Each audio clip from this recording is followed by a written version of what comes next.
Assalamualaikum warahmatullahi wabarakatuh. Kita bertemu lagi di channel Inspirasi Oktara.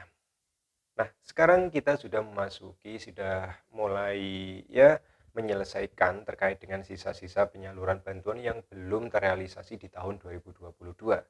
Termasuk juga untuk yang BLT BPN jilid kedua, lalu ada bantuan PK tahap keempat maupun program sembako yang saat ini masih terus dilangsungkan untuk pencairannya ya. Seluruh Indonesia PT Pos sudah mulai menyalurkan dari akhir bulan November hingga saat ini memasuki bulan Desember. Di awal-awal ini jadwal masih ada ya, masih terus dilaksanakan hingga nanti terserap 100%. Pertanyaan yang banyak diajukan oleh KPM adalah apakah di tahun 2023 penyaluran PKH maupun BPNT atau program sembako ini tetap disalurkan melalui PT Pos ataukah kembali lagi masuk ke rekening KKS ya, ATM Merah Putih, atau melalui bank lagi. Nah, itu adalah pertanyaan yang akan kita bahas di kesempatan video kali ini ya. Namun sebelum kita membahas hal tersebut, tentu saya ingin mengucapkan terima kasih kepada Anda ya, para subscriber setia maupun para pengunjung baru di channel Inspirasi Oktara. Terima kasih atas dukungan Anda dengan menonton channel ini. Semoga dukungan Anda bisa berimbas ya, bisa berefek kepada lebih baik dan lebih besarnya lagi channel Inspirasi Oktara di masa yang akan datang. Dan tentunya saya ucapkan terima kasih karena berkat dukungan Anda saya bisa lebih bersemangat lagi untuk membagikan informasi terbaru seputar bantuan sosial di channel Inspirasi Oktara. Oke, saya tidak suka berlama-lama ya, tidak suka bertele-tele. Langsung saja kita akan membahas perihal apakah tahun 2023 nanti penyaluran bantuan PKH maupun BPNT ataupun program sembako ini akan tetap disalurkan melalui PT Pos secara tunai ataukah kembali ke KKS atau ATM Merah Putih. Nah, oke. Perlu Anda ketahui memang di tahap yang keempat ini nih, tahap yang khusus ya untuk PKH maupun tahap-tahap triwulan terakhir untuk BPNT, ternyata ada kebijakan yang mengejutkan bahwa Kementerian Sosial langsung menunjuk PT Pos Indonesia untuk menyalurkan secara tunai semua bantuan ya bersamaan dengan penyaluran BLT BBM jilid yang kedua. Tentu ini adalah kabar yang juga mengejutkan bagi para pendamping karena biasanya kami sebelum pencairan ini sudah menerima BNBA ya, BNBA data bayar dari Himbara atau dari bank. Ternyata yang muncul adalah pemberitahuan dari PT Pos dan PT Pos mengadakan rapat dengan para pendamping untuk jadwal dan persiapan penyaluran bantuan-bantuan sosial tersebut. Nah, uniknya pada penyaluran menjelang akhir 2022 ini banyak KPM yang setuju, ada KPM yang tidak setuju, dan ini sesuai dengan apa yang mereka alami masing-masing. Nah, menurut pemantauan saya di grup penerima bantuan sosial, bagi KPM yang setuju ini mereka senang dengan disalurkan bantuan ini melalui PT Pos secara tunai. Nah, yang mereka senangi adalah ternyata bantuan yang disalurkan secara tunai ini bisa mereka rasakan secara langsung jumlah nominalnya. Ya, ada yang mengatakan untuk bantuan sembako ini akhirnya mereka bisa merasakan secara tunai dan bisa membelanjakan sesuai dengan apa yang mereka inginkan. Seperti itu.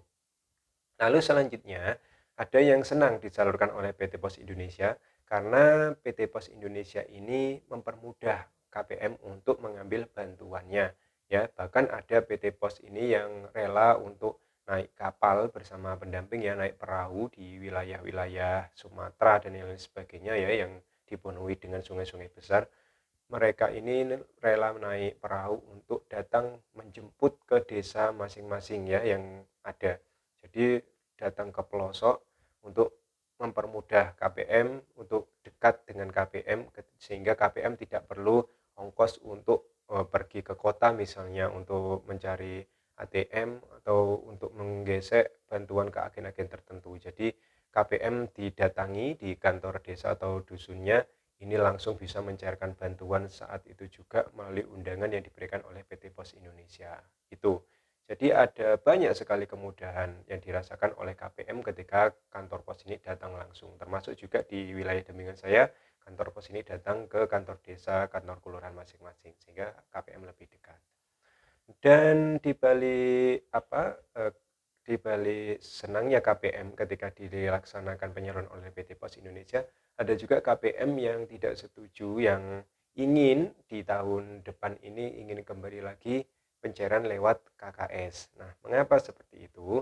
Yang pertama, yang menurut pemantauan saya ya, ketika dicairkan melalui PT Pos, KPM merasa bantuan PKH-nya ini berkurang drastis, ya, termasuk juga yang balita ternyata banyak yang tidak dihitung, lalu ketika lansia biasanya 600.000 menjadi lebih banyak, ya, dan ketika anak SD ada seharusnya 225, ada yang menjadi 400-an. Nah, jumlah-jumlah yang diterima oleh KPM ini menjadi rancu. Bagi KPM yang jumlahnya lebih banyak, ini biasanya diam dan mensyukuri. Bagi KPM yang bantuannya turun drastis, biasanya bertanya-tanya, kenapa bisa terjadi demikian. Meskipun sudah diterangkan, sudah saya berikan di postingan bahwa yang digunakan acuan dasarnya adalah di SK Februari, yaitu tahap pertama. Jadi SK lama, sehingga data-data yang tahap ketiga sudah update, yang sudah sesuai di tahap ketiga melalui KKS, di tahap keempat ini tentu tidak akan update lagi karena menggunakan data lama. Dan jumlah-jumlah yang ternyata ada yang lebih, ini masih belum ada konfirmasi dari Kementerian Sosial. Nah, itu terkait jumlah yang turun drastis. Lalu ada yang menginginkan kembali lagi ke KKS karena di beberapa wilayah ternyata masih ada pungutan liar. Jadi ada oknum dari desa, ya, dari oknum RT, yang ini keterangan dari KPM bahwa ada beberapa oknum yang tidak bertanggung jawab ini tega untuk memotong bantuan dari KPM mulai dari 50.000, 100.000, bahkan ada yang lebih. Nah, karena memang di penyaluran ini ada tiga bantuan, sehingga jumlah uang yang diterima KPM ini besar sekali jumlahnya, sehingga memang bantuan yang dicarikan secara tunai memang tidak efektif karena rawan sekali pemotongan. Ya, itu yang dirasakan oleh KPM. Sehingga KPM ini ingin kembali lagi ke KKS agar bantuan ini bisa langsung mereka terima tanpa adanya potongan. Misalnya dengan masuk ke KKS, mereka bisa datang ke ATM langsung ambil bantuannya. Bisa menggesek BPNT di agen langsung dapat bantuan tanpa harus dipotong-potong oleh oknum-oknum yang tidak bertanggung jawab. Nah, itu. Lalu juga ada alasan lagi ingin kembali ke KKS itu apa ya kemarin ya?